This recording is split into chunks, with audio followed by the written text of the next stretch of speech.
Harmonie Mutuelle et la Chambre des métiers de l'artisanat des Pays de la Loire vous présentent votre podcast Bien-être et santé des dirigeants.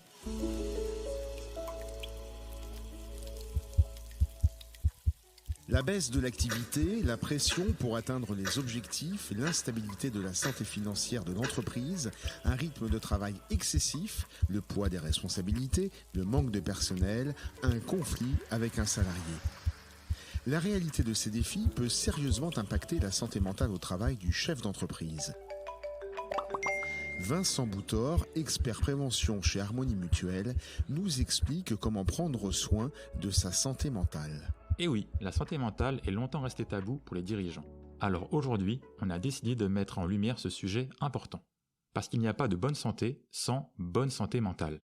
Mais alors, la santé mentale, qu'est-ce que c'est ? La santé mentale, c'est cet équilibre délicat entre notre état psychologique, émotionnel et social.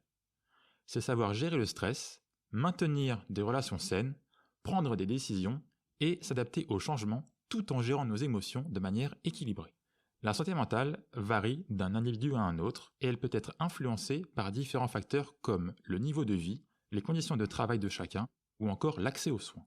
Le travail peut bien sûr avoir des effets bénéfiques sur notre santé mentale. Il fournit une source de revenus, il est source de lien social et participe à l'estime de soi. Mais le travail peut aussi impacter de manière négative votre santé mentale. Entre les journées sans fin, les délais serrés ou encore des objectifs parfois inatteignables, le stress, l'anxiété et les troubles du sommeil peuvent rapidement s'inviter. Des signaux faibles peuvent se manifester, comme la nervosité, la difficulté à coopérer, la perte d'efficacité, mais aussi des douleurs physiques ou des troubles alimentaires. Si c'est votre cas, sachez que vous n'êtes pas seul. 70% des artisans avec plus d'un salarié vivent un stress intense. Près de 50% se sentent souvent, voire tout le temps fatigués, et 65% d'entre eux n'arrivent pas à concilier leur vie professionnelle et personnelle. Face à ces chiffres, il faut rester en alerte. Investir dans votre santé mentale, c'est investir pour votre santé globale et celle de votre entreprise. Alors, que pouvez-vous faire ? Savoir reconnaître vos limites et créer un environnement de travail sain sont des éléments importants. Vous pouvez aussi intégrer des pauses courtes mais régulières dans votre journée, ou encore vous concentrer sur vos réussites. Enfin, n'hésitez pas à vous faire accompagner et à demander de l'aide.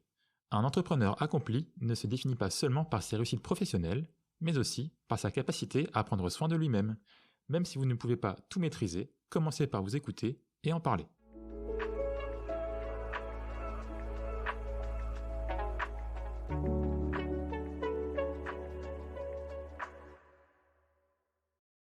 Harmonie Mutuelle. Avançons collectif.